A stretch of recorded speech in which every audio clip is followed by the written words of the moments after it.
The weekend of filming went excellent because we were on time. We're pretty much on time. I think we were about half an hour over schedule.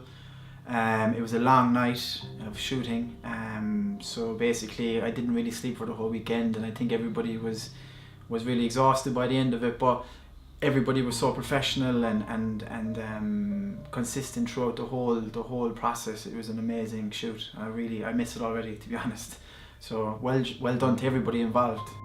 Well, we're in the post-production phase, which specifically speaking, we're in the editing phase of the film.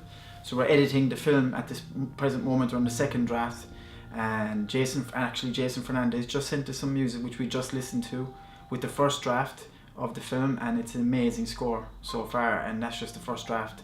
So Jason has come on leaps and bounds, and he's constantly improving and honing his skills, and along with us, because the film is really good.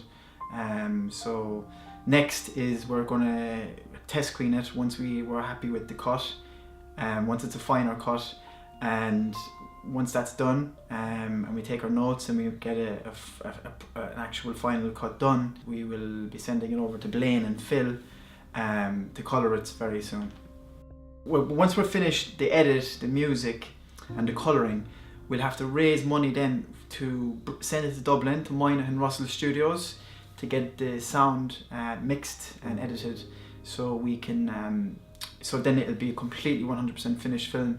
So we're raising money to do that through Kickstarter, possibly Indiegogo, but I think we're going to lean towards Kickstarter as it's more suitable to the project. We need to raise money to distribute the film as well, because we're not trying to distribute it to lower end festivals. We're trying to distribute it to the bigger end festivals in the world, internationally, Europe and America, and as well 1 or 2 festivals in Ireland as well. That's our aim. We really want the film to go far, so we need people to help us along the journey. We've already invested in the movie ourselves, so basically we just need that little push over the hill to get the film out there into the world where it deserves to be.